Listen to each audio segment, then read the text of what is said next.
Alex, qué bueno verte y tener este contacto ¿Qué contigo tal? por esta vía. Pues muy bien y muy feliz. Quiero felicitarte primero antes que todo porque yo soy fundadora Enhorabuena. Mi felicitación y mi gratitud para ti. De verdad, muchas gracias, Lolita. por la escuela de creando tu buena suerte, justamente. Y le estaba contando a los seguidores justamente un poquito de ti, que eres un reconocido escritor, economista, conferencista internacional. Son solo una breve semblanza, porque si no vamos a coger todo el tiempo hablando de ti. Que ha escrito y ha vendido más de 10 millones de libros en 50 idiomas, siendo un transformador de vidas y de equipos personales, tanto de personas individuales como de equipos de trabajo. También les contaba que hace más de 10 meses me trasladé a la provincia de Huesca, España, Sí, donde me certifiqué contigo y donde surgió ciertamente esta sinergia entre nosotros por la visión y la manera de gestionar la transformación desde los valores, el respeto, el amor, la generosidad, la empatía. Y antes de certificarme, por supuesto, yo era una fiel seguidora tuya. muchas gracias. Muchas gracias, Lolita. Y ciertamente, Alex, pues te agradezco mucho la oportunidad de llevarle a este país y a este pueblo dominicano un poco de tu sabiduría con el tema de que vamos a tratar en el día de hoy, cómo es transformando la crisis en oportunidades. ¿Y quién mejor que tú que ha tratado y ha tenido la experiencia de escribir libros como La Buena Suerte, La Buena Crisis, Creer, Crear, Lograr? Y ciertamente entiendo que hay mucho contenido para realmente en estos momentos de crisis que llegó y no nos sorprendió a todos, ciertamente. Nos tomó de sorpresa como niños y ahora hay que saber, como bien dices tú, en tu frase, el azar reparte las cartas y nosotros nos toca jugarla. Absolutamente, y así es. Bueno, en primer lugar, quiero saludar a los muchos amigos, amigas, maravillosas personas que conozco en República Dominicana, que es un país al que amo y que he tenido la oportunidad de visitaros y de estar con vosotros en varias ocasiones. Mi saludo más cariñoso.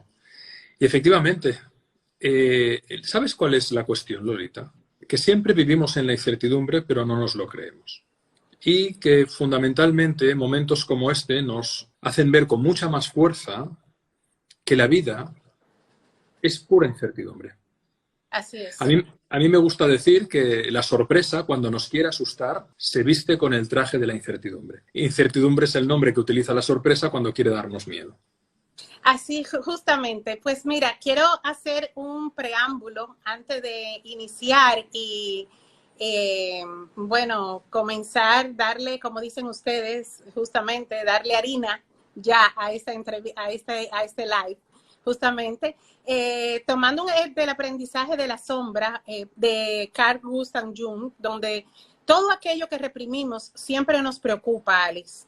Y, y nos preocupa porque tengo que ser, tengo que lograr respecto al quiero ser y quiero lograr. Es por esto que la palabra crisis nos asusta a nosotros tanto y nos preocupa.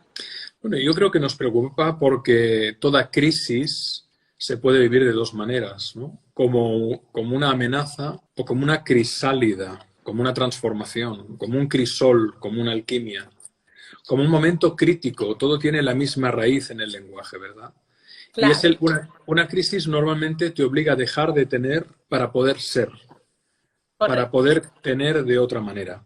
Por Uh-huh. lo tanto, yo creo que lo que estamos viviendo es un momento en el que, por supuesto, hay Uh-huh. incertidumbre, por supuesto hay sufrimiento, pero la pregunta que tenemos que hacernos es, ¿queremos ser víctimas o decidimos ser creadores y creadoras de circunstancias para la transformación? ¿Queremos Eh, ser efectos o queremos ser causas? Así es. Es la crisis un impulso, Alex, para replantearnos y autoevaluarnos nosotros mismos en nuestro propósito o en nuestro Ikigai. Por supuesto, esa revisión sería bueno hacerla muy periódicamente, pero en un momento, Y no esperar una crisis. claro, porque lo que no cambias por convicción, lo cambias por compulsión o por convulsión. Por lo tanto, para aquellos que tenemos o tienen o tienes el hábito de definir una misión, un propósito, un ikigai, de revisarlo, tú defines el ikigai, luego defines los objetivos, luego defines la estrategia, luego defines las acciones y luego defines los hábitos. Por ejemplo, yo tengo el propósito dentro de un año de licenciarme en tal contenido, sacarme tal posgrado, escribir un libro, emprender un negocio. Dentro de un año, propósito, visión. ¿Cuáles son los objetivos? Cada mes, ¿qué iré haciendo? Y para que se cumplan los objetivos, ¿qué acciones tengo que hacer cada día? Cuando eso lo tienes un hábito en el cual te acostumbras ya a reflexionar sobre cómo manejar la realidad, cómo reconocer tus recursos y cómo cumplir tus propósitos, tus anhelos, y al hacerlo eso da un sentido a tu vida. Cuando ese hábito no está y te encuentras en el vacío de un confinamiento, de un estado de alarma, de un estado de cuarentena, entonces la angustia, que la palabra angustia viene de estrecho, viene de angosto, surge. Surge y a partir de aquí muchas personas viven estos momentos con enorme sufrimiento y con enorme incertidumbre. Ahora es el momento, en estos días, de poder leer, de poder reflexionar, de poder planificar, porque luego el día a día, los compromisos familiares, el trabajo, el movimiento, nos dificulta muchísimo de poderlo hacer. Por lo tanto, si tenemos una cierta quietud, una cierta serenidad, nos resulta mucho más fácil poder mirar nuestra vida con una cierta distancia y poderla planificar mejor y con más fuerza.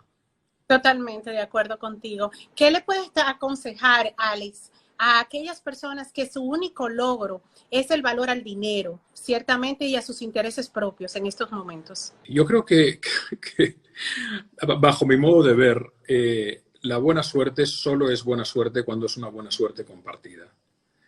Y que al final lo que nos hace grandes es la voluntad de colaborar, la capacidad de generar confianza, la capacidad de tejer redes de confianza potentes que impulsen el compromiso, que impulsen la calidad en el vínculo. Porque fíjate que lo que marca la diferencia en el signo de una vida de una persona es la calidad de las relaciones, la calidad del vínculo. ¿Crees que para lograr la auténtica transformación tenemos que pasar por un duelo como el que estamos pasando y asumir la actitud de la resiliencia? Vamos a ver, todo proceso de transformación, es que hay que diferenciar cambio de transformación. El cambio normalmente es algo que viene forzado, que viene desde fuera. Es algo o alguien que te dice que tienes que cambiar. Obligatorio. Sí. Puede ser desde una invitación hasta una obligación. Es decir, el médico te puede decir, te sugiero que dejes de fumar, o te puede imponer que dejes de fumar. Te sugiere o te impone un cambio. Pero el cambio es algo que viene de fuera. Y puede ser una persona, puede ser tu pareja, puede ser tus amistades, puede ser un médico, puede ser la vida. La transformación es la elección consciente y voluntaria de ese cambio. Y normalmente la transformación se produce cuando la persona a la que se le invita a cambiar ve por sí misma el sentido, el propósito, los beneficios que aportará ese cambio. Pongo un ejemplo que creo que es muy visual de un amigo mío que era muy fumador. Y el médico cada año en la revisión que hacía le decía, cada año estás peor, cada año tus pulmones están más afectados.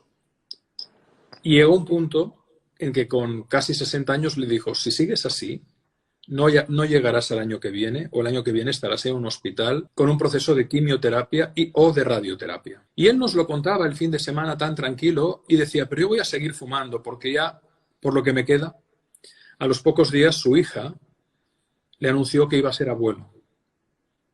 Y al día siguiente este señor se levantó por la mañana y tiró todos los cigarros y toda la mecha. Es decir, el médico ya le podía decir que tenía que dejar de fumar, que tenía que cuidarse, que tenía sus pulmones mal, pero él no quería. ¿Por qué? Porque tenía un enorme placer en fumar, tenía un hábito y no tenía un sentido, un por qué dejar de fumar. De repente aparece su hija y le dice, vas a ser abuelo. Y el hombre se levanta por la mañana y dice, ¿pero qué estoy haciendo fumando y matándome? Yo quiero ver la cara de mi nieta. Fue una niña finalmente. Yo quiero ver la cara de mi nieta. Y ahora es el hombre más feliz del mundo. Ahora tiene 2 nietas ya. Entonces, el cambio que le proponía el médico y que tenía que estar ahí trabajando y argumentando, se produjo naturalmente y sin esfuerzo cuando este hombre encontró un argumento, un propósito, que era poder compartir los años de vida que le quedaban con una nieta que no se imaginaba que iba a nacer, porque su hija nunca le había hablado de la posibilidad de quedarse embarazada. De repente su vida cobró sentido, por el amor, porque lo que da sentido a la vida es amar a alguien o amar algo, amar y crear. Cuando por circunstancias de la vida una persona está muy desesperada, puede llegar a decidir acabar con su vida si no le encuentra sentido. Y normalmente el sentido de la vida está en amar a alguien y cuidar a alguien y que te cuiden y que te amen. Amar es cuidar.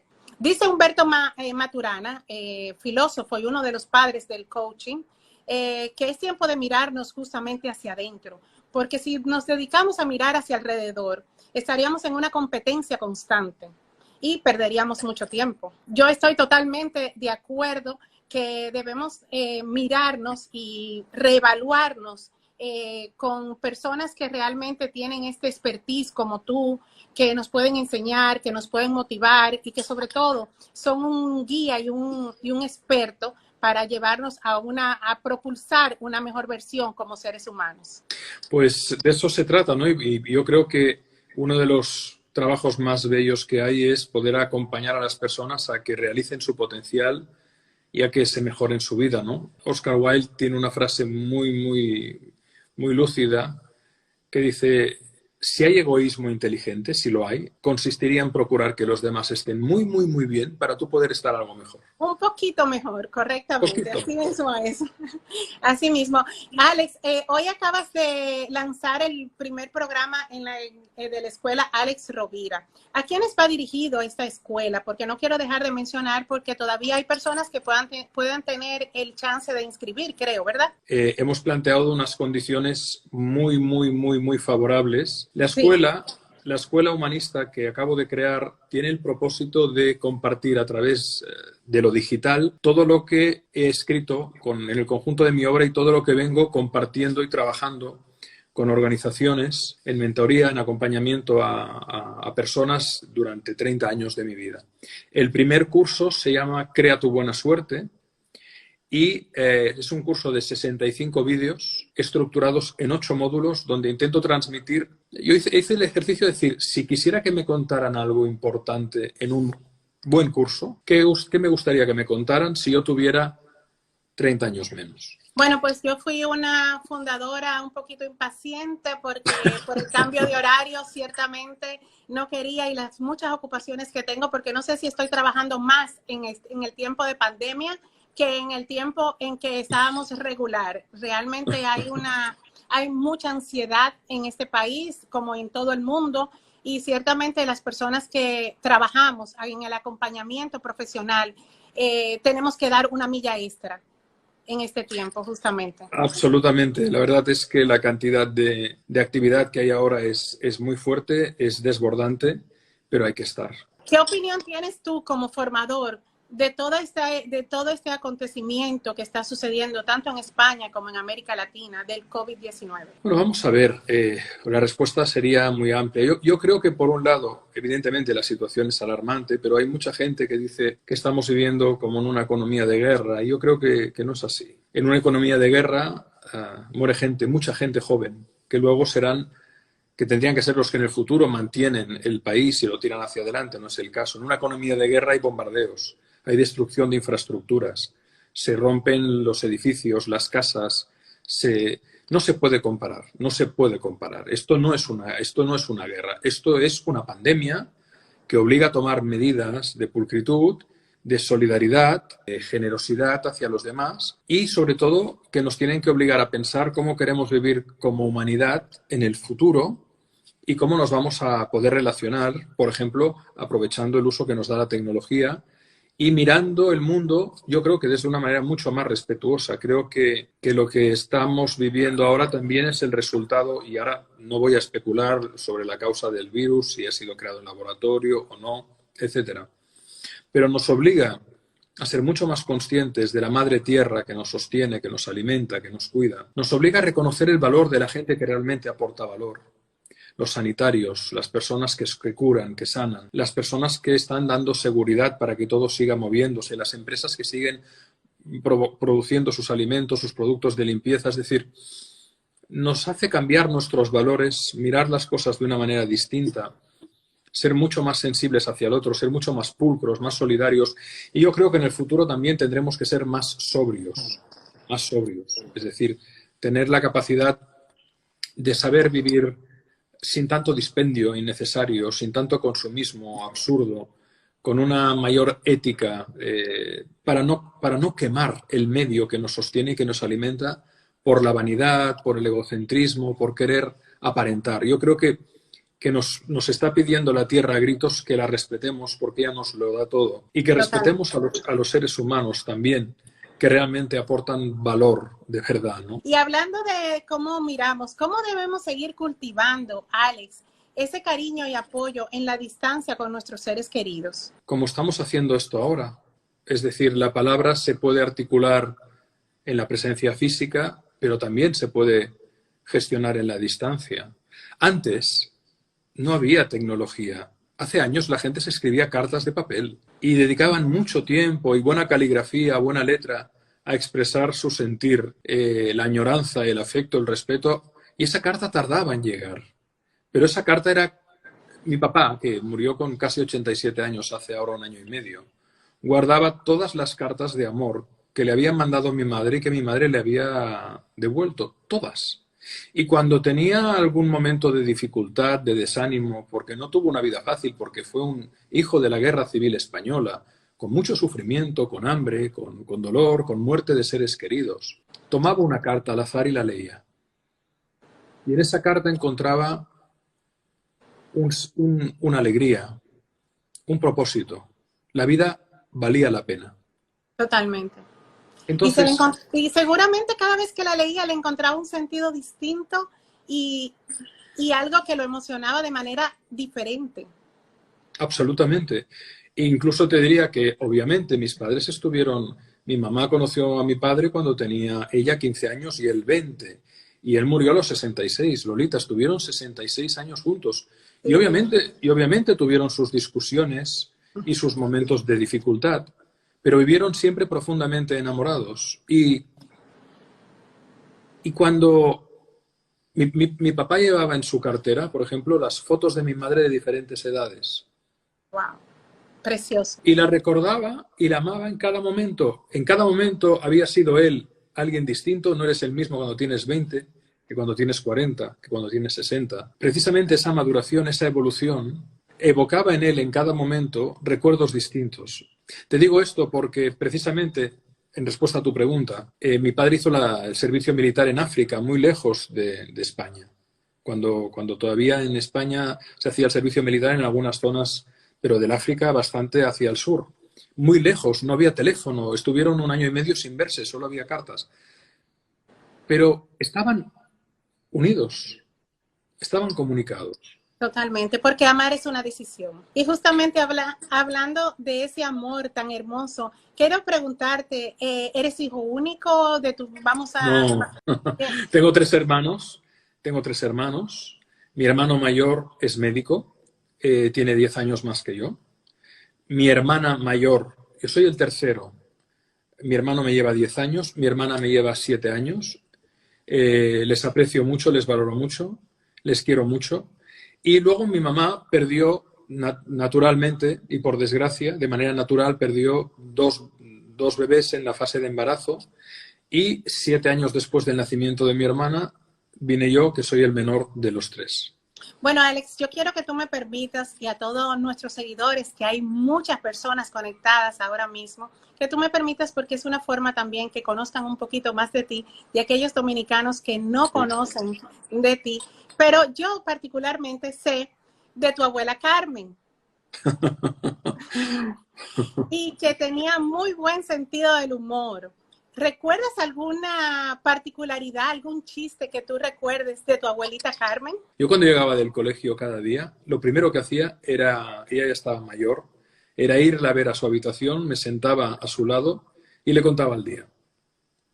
Y ella luego le decía a mi madre, porque ella vivía con nosotros, le decía a mi madre que eso le daba vida. Decía, esto a mí me da vida. Te voy a decir algo que nunca he dicho en una entrevista, pero que ahora viene a colación. Mi abuela murió de infarto con 97 años y entró en coma, pero no se iba. Estaba en el hospital y no fallecía. Y yo la fui a ver, la tomé de la mano y le dije que se podía ir, que la amábamos, que se podía ir. Y en ese momento se fue. Y eso me ha pasado, y eso también me pasó con mi madrina. Quiero decir que el vínculo que nos une va mucho más allá de lo que a veces estimamos como consciente. La energía que realmente somos energía. Estamos íntimamente unidos, que mucho más de lo que imaginamos, de que nada sucede sin el acuerdo de nuestras almas. Y yo tuve muy claro que mi abuela se pudo ir después de que los que la amábamos le dimos el permiso de que finalmente volviera a casa y descansara en paz.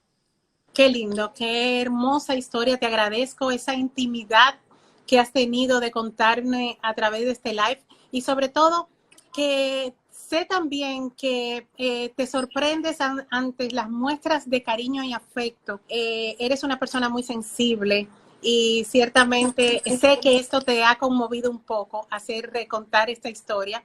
He removido algunos sentimientos en ti y se te nota en tu rostro justamente. Pero estoy bien porque la llevo conmigo, es decir, el duelo ya se hizo. Claro.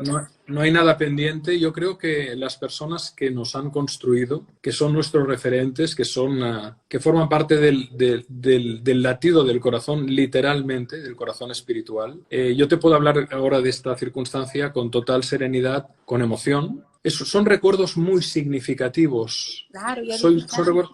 Y que además yo tengo la certeza, cuando la intensidad del vínculo es tan grande, quiero pensar que esto no se acaba aquí. Cuéntanos por qué te sorprende cuando he escuchado que te sorprenden las muestras de cariño.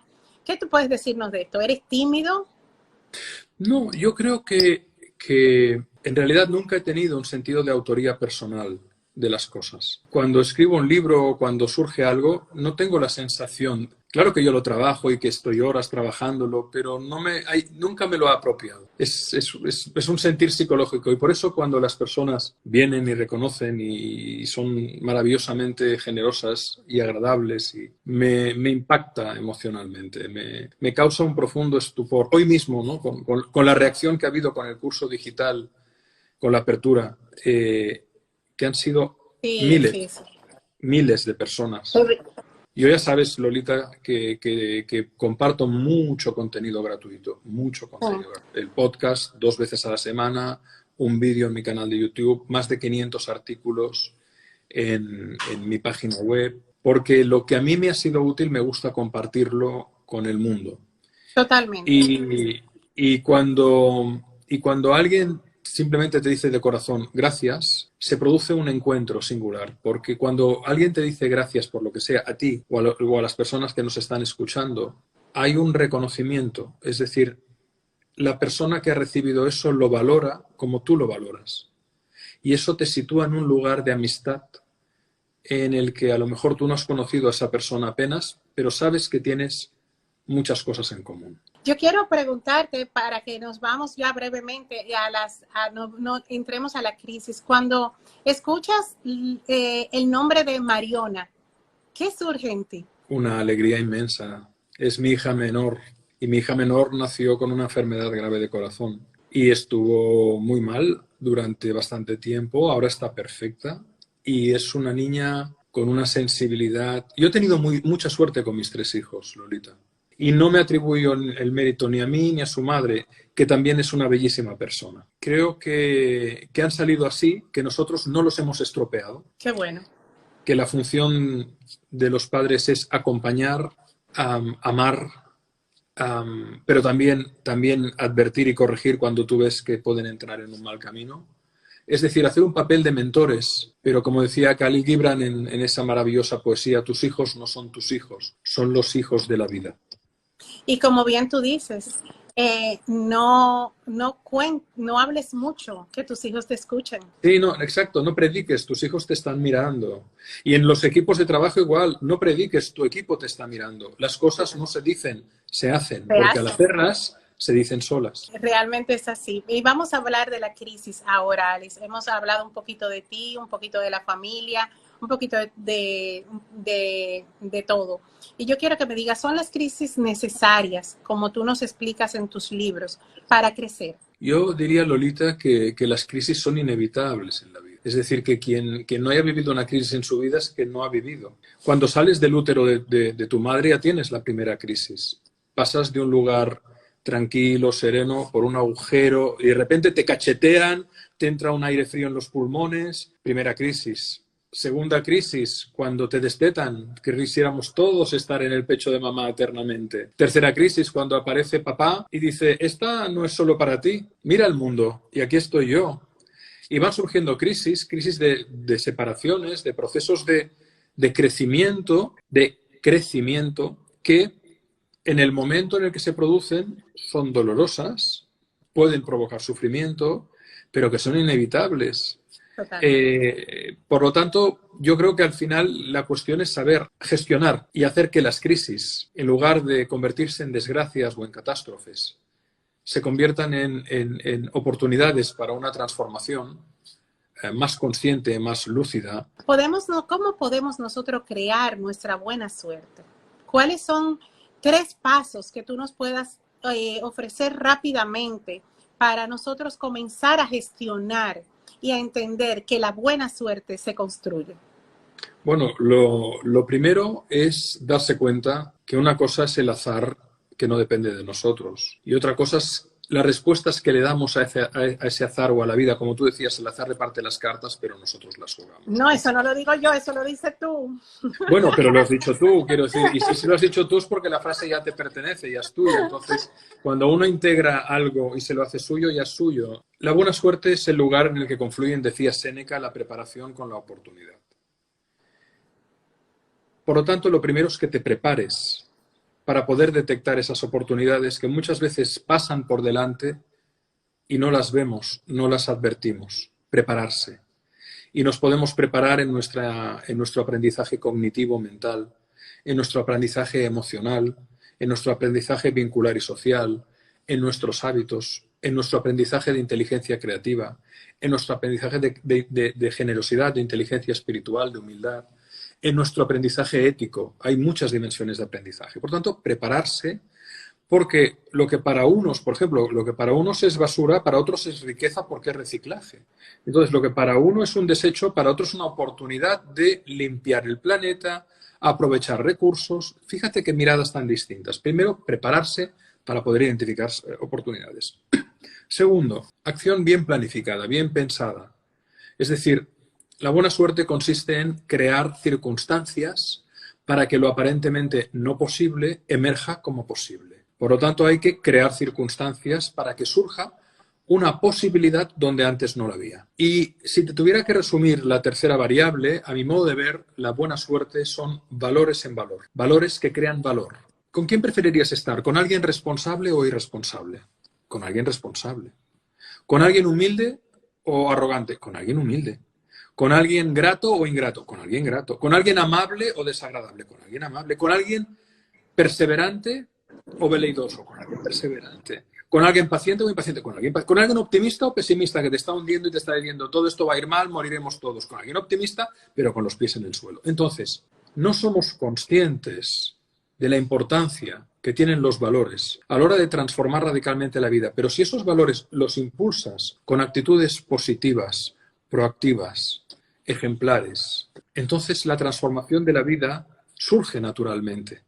Y luego, visto desde fuera, habrá personas que te dirán, Lolita, tú sí que tienes buena suerte. A ti que te va tan bien, tú sí que tienes buena suerte.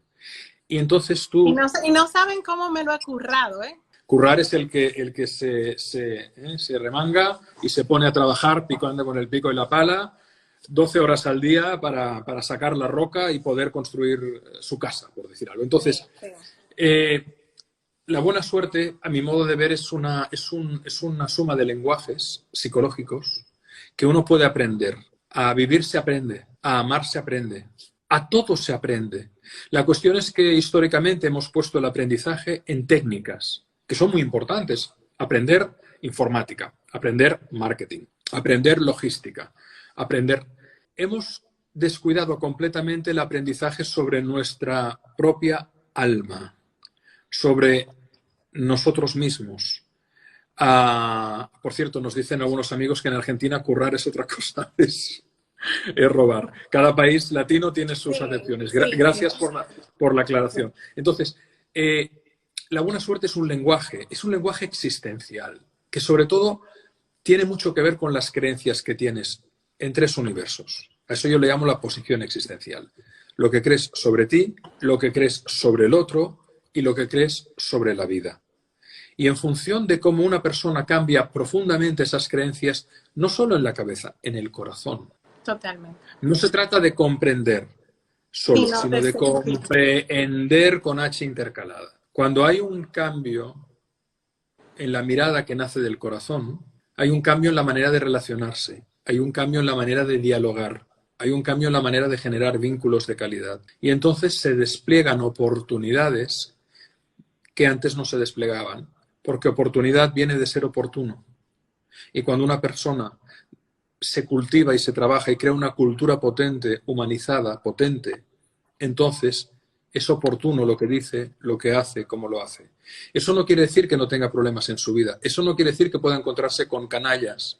Eso no quiere decir que no vaya a vivir los avatares de cualquier vida. Pero la manera en la que gestionará su existencia y, sobre todo, la manera en la que dejará de perder energía quejándose, criticando, no, se va a focalizar en lo que tiene que hacer para hacerlo muy bien. Promueves mucho, Alex, justamente el crear, creer y crecer. En esta pandemia, ¿cómo podemos implementar estos términos para colaborar con todo lo que es nuestro entorno ahora y esta histeria colectiva que existe? Da igual que estemos en pandemia o no. Lo que tú llevas contigo lo aplicarás en pandemia y fuera de pandemia. Totalmente. Porque Entonces, lo mismo que estamos haciendo en tiempo de pandemia, lo hacemos en tiempo regular. Claro, es decir, tú haces una ensalada como la haces en pandemia y fuera de pandemia. Tú haces un arroz como lo haces en tu estilo en pandemia y fuera de pandemia. Es decir, tú eres quien eres. Si eres una persona que te has trabajado, naturalmente en tiempo de pandemia encontrarás caminos creativos, en este caso, por ejemplo, un Instagram Live, para compartir un espacio de reflexión con gente a la que amas y respetas y que a ellos te respetan y te aman y te siguen, y en mi caso también, porque estoy viendo aquí amigos que se han conectado también desde mis redes, y en ese proceso surge naturalmente la paradoja, y lo que voy a decir puede sonar contradictorio, es que no hay que hacer nada más que ser naturalmente. Totalmente.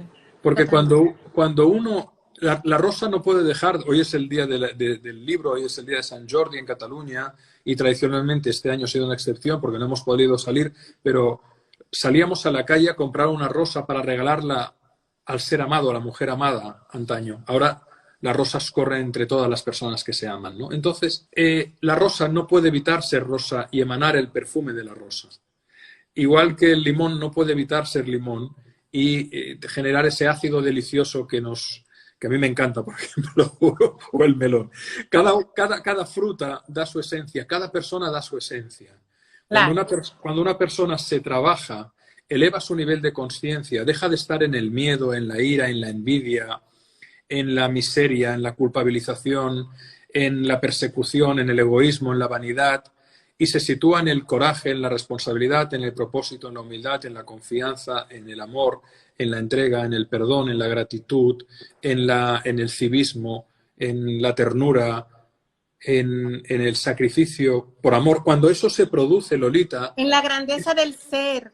Eso emana naturalmente. Entonces, eso pasa en confinamiento, dentro de una cárcel, si alguien tiene un accidente. Entonces, la pregunta es, ¿los contextos amplifican la luz o la oscuridad de cada alma?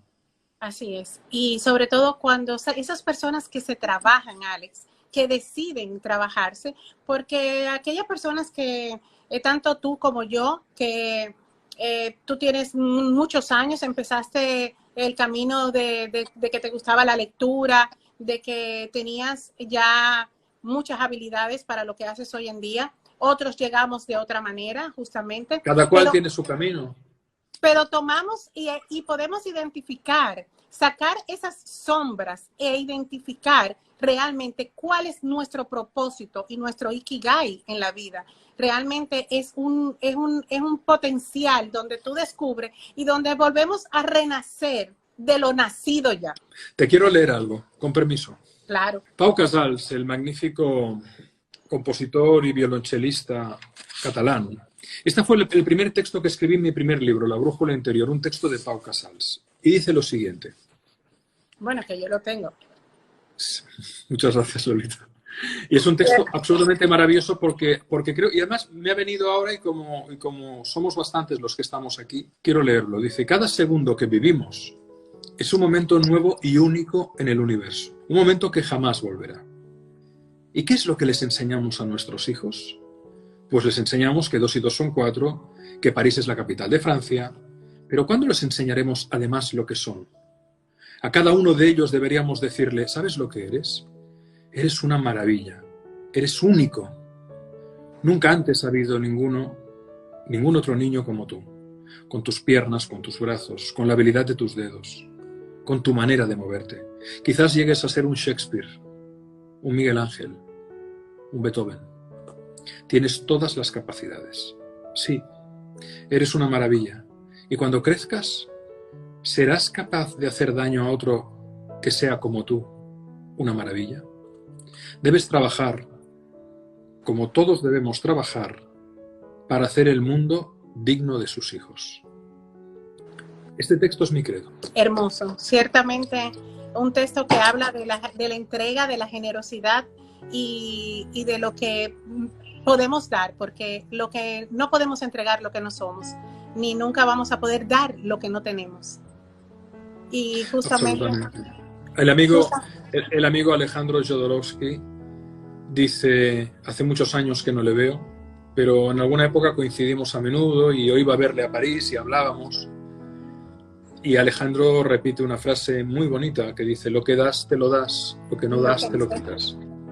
Bueno, yo le he oído por ti que dice, lo que das, te lo regalas, y lo que niegas, te lo quitas.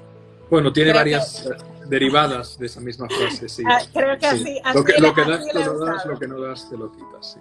Así mismo es. Pues hermoso realmente. Yo creo que estamos en tiempo de entregar para que Instagram Live no nos corte antes de tiempo y nos pueda entregar ya por último, Alex, 3 recomendaciones tanto a todos mis atrevidos y atrevidas y todos mis seguidores a que todavía tienen tiempo de inscribirse en esta escuela de Alex Rovira y ser fundadora. Gracias, Lolita. Y ser parte... Han habido personas que preguntaban y les doy 2 datos porque he visto bastantes preguntas, incluso algún participante amablemente respondía. Podéis entrar en alexrovira.com/buena suerte. alexrovira.com/buena suerte, o si tenéis cualquier duda o el enlace no va, que a veces internet tiene esas cosas, podéis escribir un email a la siguiente dirección. Soy Alex, S-O-Y Alex, soy Alex @alexrovira.com. Quiero darte las gracias por tu tiempo, precisamente más que justamente hoy. Esto es un día muy atareado para ti. Infinitas gracias, mi admiración a todos mis seguidores que saben que tengo todos los libros tuyos. Yo no presto libros. Yo digo, mira, prefiero que me pidas prestado el coche, el carro, la casa, lo que tú quieras. Los libros yo no los presto. Yo prefiero comprárselo y regalárselo. Muchas de ellas están muertas de risa, conectadas ahora mismo, porque cuando van a mis citas de coaching, se las regalo. Y les digo, mira, yo creo que te voy a hacer un regalo. Y le regalo uno de tus libros. Eres muy amable. Te quiero dar las gracias a ti por tu amabilidad siempre, porque además viniste desde tu hermosísima tierra hasta España para certificarte en self-management. Creemos una pandemia de valores que crean valor. Creemos una pandemia de verdad, de voluntad de servir de verdad, porque esta tierra es un milagro y nos ha sido dada para mejorarla. Alex, me avisan que tengo tan solo 1 minuto para despedirnos. Quiero mandarte un fuerte abrazo y caluroso abrazo. quiero que sepas que tienes una amiga, una persona, una alumna ya aquí, ojo, en la escuela, que vi que hay varios dominicanos también, algunos que Sí, otros. muchos se han apuntado, muchos. He sido una gran propulsora de tu marca, de tu nombre y de tus libros en República Dominicana, porque tu contenido me ha llenado y me ha servido de crecimiento y sobre todo de poder ayudar a otros también. Así que te mando un Gracias de abrazo. corazón, Lolita. Muchas gracias. Cuídate Muchas gracias. mucho, tú, los tuyos, y sabes que, bueno, mi admiración profunda por ti, mi cariño sincero. Igualmente, Lolita. Y agradecida de este tiempo tan hermoso que has sacado para esta gran comunidad que es la comunidad de República Dominicana. Así que un beso. Bella República Dominicana. Y a todo tu equipo, un abrazo enorme. Un gran abrazo. Bye, chao. Gracias, Lolita. Chao, gracias, Lolita.